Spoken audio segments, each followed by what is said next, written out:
Greetings, it's the Northern Anglican, and I do have to say, we're going to do a little experiment in this video, and the lighting is going to suck.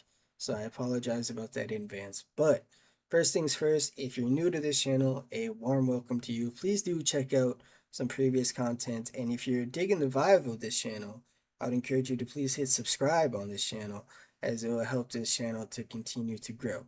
And those of you who are already continuous viewers and subscribers, thank you so very much. I appreciate you all the time, as you are part of the main reason why the channel is slowly growing. Today we're going to discuss why I do not debate. Okay. Uh, and first things first, the average person would be like, this individual does not debate. He must be afraid, right? That's where the people tend to think. It's not that at all. What it is debate. Debates are a sport. Essentially, they're a sport, and the goal of a debate is to win. The goal of a debate is not to uh, have some kind of fruitful or some kind of epiphany type moment where you're like, oh wow, I was really wrong. There's no good faith most of the time, and there's no open-mindedness to actually change your position. If you've ever watched debates, and I've been watching debates for years now, you will see that nobody ever changes their mind. Okay, nobody ever changes their mind. An individual may change their mind by watching multiple debates. For example, you may have an atheist who becomes a Christian from watching Christians debate atheists, and they might become persuaded of the Christian argument, and eventually they might change their mind. So debates have potential to be really, really good for the spectators, and I love watching debates, but I will never engage in a debate because of the simple fact that A, it's a sport. The goal is to win, it's not to really learn. The goal is to kind of defeat your opponent. And B, it has potential to arouse fleshly desires in a negative way, such as like really heightened emotions, negative emotions like anger, and viciousness. Debates can get really out of hand and crazy.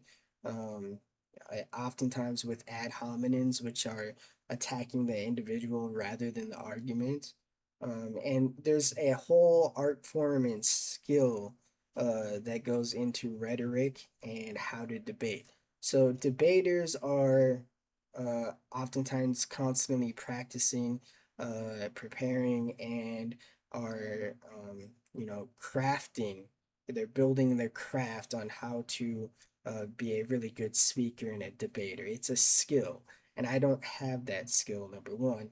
And number two, I'm not interested in debating. Now, with that being said, if I hold positions and an individual holds opposite positions, and they, in good faith, keyword good faith, want to dialogue about these things and hash out things where I know that they're doing it in good faith and that they're open minded, and they can trust that likewise I'm doing it in good faith and I'm open minded, then I'll engage in something more like a dialogue rather than a debate. Now, what are some things that you can be aware of on how debaters kind of manipulate not only the audience but other debaters that they're engaging with, and how do other debaters pick up on different kinds of fallacies and all these things where you're just like, well, wait a minute, I didn't even know this was a fallacy, or I didn't even know he was actually doing this. Well, we're going to do a little experiment today, and I'm going to show you guys how easy it is to control a narrative, and to do it subconsciously too. And this is going to be key not only for debates, but this is going to be key for you to be aware of if you are watching, TV, or reading a newspaper, or watching a debate yourself, or social media or whatever. You'll really start to see, hopefully after this one little quick uh, demonstration we do, how these narratives can really control you, and they can really get you hyped up. A good example is politics. Political debaters and political narratives are really good at um, emotional appeals and getting people really, really like emotionally charged. Because when somebody is at a heightened level of an emotional state, they're more likely to respond irrationally. And so, as a debater, if you can get under your interlocutor's skin, you can get them to kind of lose sight of their game plan, right? So one tactic is to get under the other debater person's skin. You can do this by laughing at them. You can do this by, constantly interrupting them. You can do it by, doing minor ad hominems where it's kind of very subtle. Like, well, that's very foolish of you, dude, to say that. Like that's an ad hominem. Actually, you're calling that person essentially foolish, simply just because you disagree with him, right? So there's a whole art form behind it, but we're gonna just do a quick demonstration here, and I want to see if you guys can pick out the clear bias in this narrative that we're going to do. And this narrative has actually been very common, at least in the United States, uh, especially in the state that I am in. And it's a sad thing to know that not many people can catch this. So let's see if you, because a lot of my viewers are very intelligent, can catch this. Okay. Now, lighting sucks, so we're just gonna do this and hope this helps. Okay, let's read this. This says, a black man was slaughtered by a white police officer.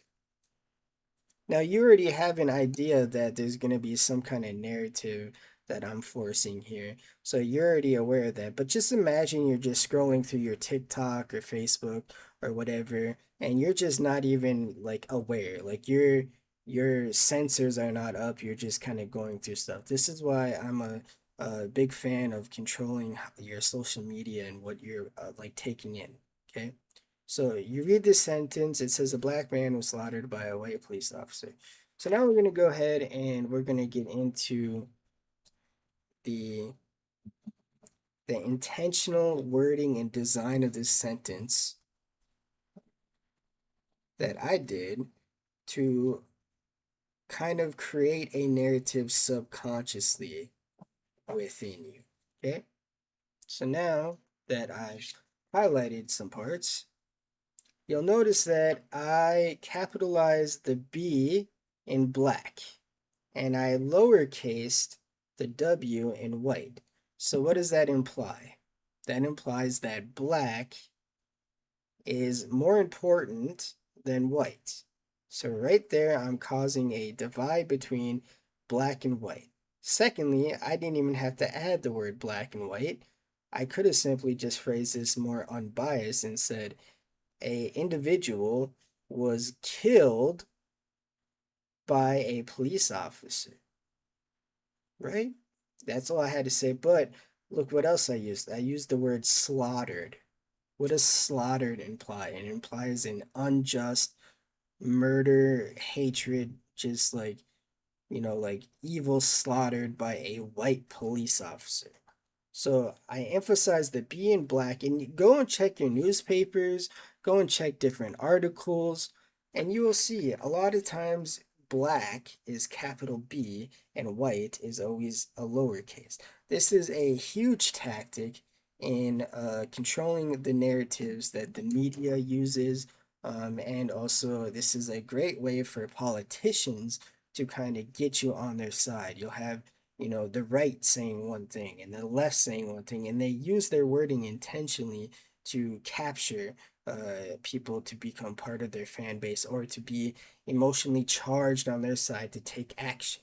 Because they know if you can raise the emotional level of an individual is going to think less rational when their emotions are high, and therefore they're easier to manipulate how you want to manipulate them.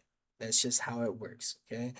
Anyone who's taken psychology classes or anything knows about this, that The higher the emotion, the lower the rational mind is. You have the emotional mind, the rational mind, and you want to get to the point which is called the wise mind. It's where you're not overly emotional and you're not overly rational, but you're rather in the middle.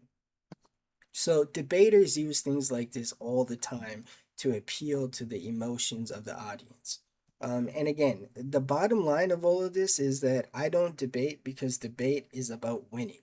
I'm not in this world to win. Okay. I'm in this world to learn, to follow Jesus Christ, and to serve and to dialogue with people. If we disagree about something, I'll gladly dialogue as long as you are in good faith, and you're open minded. The worst thing you can do is have this idea of trying to convince other people of something without being open minded yourself, like being very close minded and have to convince everybody of you being right. Because I can promise you on Judgment Day, the Lord is going to point out a lot of things that you have wrong. Just like the Lord's going to point out a lot of things that I have wrong. This is why we need to be careful when we're debating with people. And this is why, if you're like me, you just don't engage in debates. So, is the Northern Anglican afraid of debating? Absolutely not. Does the Northern Anglican engage in debates? No. Will I ever engage in debates? I don't think so.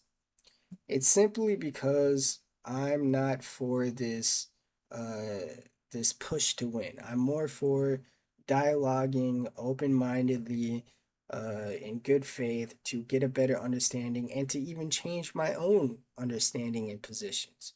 It's quite different than debating. So I hope that this video makes sense. I hope that you would go and just read some news articles online or whatever and see if you can point out these little crazy discrepancies like the capital B and then the keywords like slaughtered and like the bias that are in all of these articles, right? Nowadays they call it clickbait. Um, or whatever you want to call it, but it's really it's manipulation, and debaters are great at it. Again, debating is a skill, and it can be good. A lot of people, like I've said, a lot of people have watched atheist versus Christian debates and became Christian. I've become more persuaded of the Christian faith through debates. So I think debaters have a purpose in this world. I am just not one of them, for reasons that I pointed out in this video. I hope this video was beneficial to some degree, and I hope this helps you to understand why I'll never engage in a debate, but I will engage in a good faith dialogue with anybody on any topic, as long as it's a topic that I'm knowledgeable about. Otherwise, I'd just be wasting their time, and I don't want to do that. So, without further ado, whether you debate or don't debate, remember, God loves you.